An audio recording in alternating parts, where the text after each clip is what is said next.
आं सासे बर' फिसा आरो बर' लाइमोन हिसाबै फैबाय थानाय जि बिसायख'थि बे बिसायख'थियाव जि जोंहा एमएलए बिसायख'थि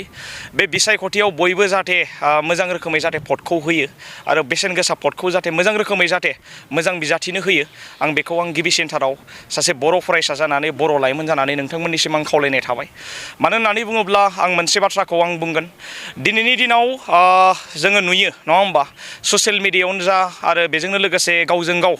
राजनितिखौ लानानै बुलाय सौलाय नङा होमबा आरो बेजोंनो लोगोसे नांलायनाय खमलायनाय बेबायदि थासारिया बिदा फंबायनि गेजेराव जानो नाङा बेबायदि थासारिया जोंनि हारिनि गेजेराव जानो नाङा। मानो होननानै बुङोब्ला बेबायदि थासारिखौ जोङो नुदों स' बेखौ जोङो एसे लाइमोन हिसाबै मोजां रोखोमै मोजां वेयाव जों जुदि नायोब्ला मानो होननानै बुङोब्ला बिसायख'थिया दिनै फैगोन गाबोन थांगोन नङा होमबा जोङो मोजां रोखोमै जोंनि मोजां बिजाथिखौ सायख'नानै केपाबल केन्डिडेटखौ जों जाहाथे भटफोरखौ जाहाथे मोजां रोखोमै जाहाथे पिसफुलि जाहाथे होनानै जाहाथे बारहोयो आं बेखौ आं गुरै खावलायगोन। आरो बेजोंनो लोगोसे आं मोनसे खावलायनो लुगैगोन सासे बर' लाइमोन हिसाबै जों मोनथियो राजनितिक गैयाबा जि पलिटिकेल गैयाबा जेबो जाया नङा होमबा राजनितिखौ नांथारगौ जायो सुबुंनि जिउआव। स' भटनि गेजेरजों जोङो माखासे बुस्थुखौ जों सोलायहोनो हायो। मोनसे भटनि गेजेरजों माखासे बिथांखिखौ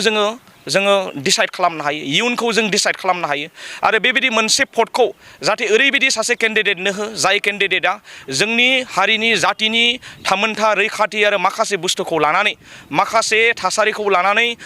माखासे